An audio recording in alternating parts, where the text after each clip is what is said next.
We have Caterpillar C15 in the shop today. We're doing an install. So this is a 2004 ACERT Caterpillar C15 and a Kenworth. We're doing a bypass filter on it. So this is one of our loyal customers. This is actually our third install for him. So we threw one on his 6.7 Cummins, and then we put one on his 5.3 Chevy. We're gonna go over some of the install on this Cat C15. Semi-trucks are, we know you guys are set up differently. Depends on what you are and what you do and what you work for. We have the universal mounting bracket.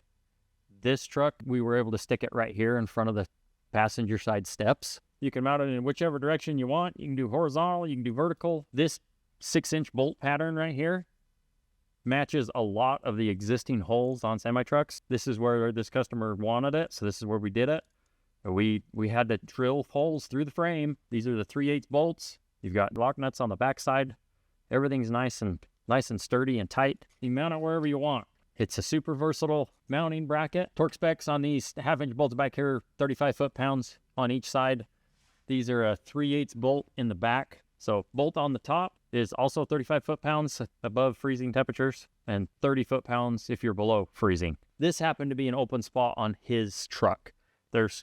Depending on how your truck's set up, you could put it back here. You could put it right here, have it sitting right here next to your turbo. Not all trucks have dual steering boxes. This one does. If this isn't here, you can put it right here. You can put it on the driver's side, passenger side.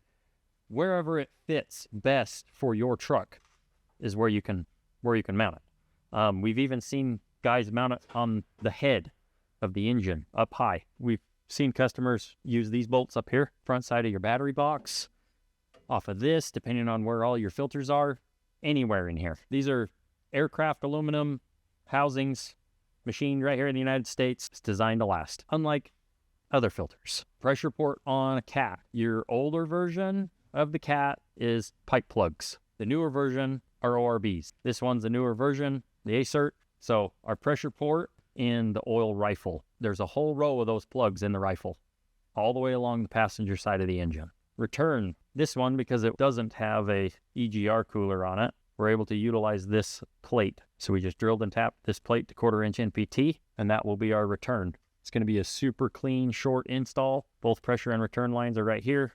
There's also 2 plugs, one on each side of the spin-on filter housing that face down, just on the other side of the frame. We try to give you as many of the fitting options as we can for pressure and return. We also include a 1-inch bushing that goes from 1 inch. It's in the bottom of the oil pan to 1/4-inch to our fitting, so you can run it down. That's also another possibility for the return is back into your pan. But multiple plugs on the side of the pan, you can return to that. You can return to that plate if that one's available. There's another one of those plates further back on the engine block. So the lines will come out of those 2 ports. We're going to come right up along these hoses, these coolant hoses right here, and we'll drop down back here into the back side of the filter housing.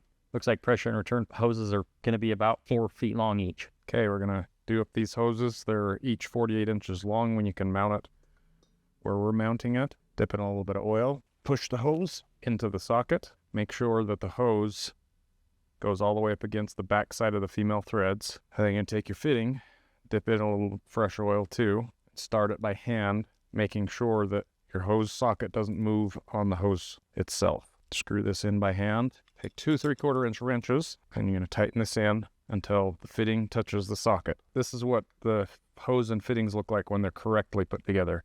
You see there's no nylon fray hanging out anywhere. It's not been bunched up. You can't pull it back. If you did it incorrectly, it will look like this. You can see I can pull that nylon back, and you can see the metal hose underneath it. That means the nylon's not inside of there. This will fail. Don't want it to look like this, where you have all of the nylon out or some of the nylon out or any of the metal on the outside of it either. Correct. This is good for 500 PSI at 300 degrees. If you don't know how to install these, or you can't get it to look like this when you're done, you can take these hoses and the fittings to a hydraulic store, and they'll do it for you correctly. These are a number 2 ORB in the bottom of the big housings. Those are a 60 inch-pound torque spec, so they have an O-ring in there. You don't got a reef on them. O-ring will seal it. Tight on your AN fittings. from your hose to your fitting here. This is our return port here. This is 1/4-inch pipe thread. That's 122 inch-pounds. I've got a whole conglomerate of fittings and stuff going on in here because we're going to do that pressure test. O-ring boss, the O-ring will seal it.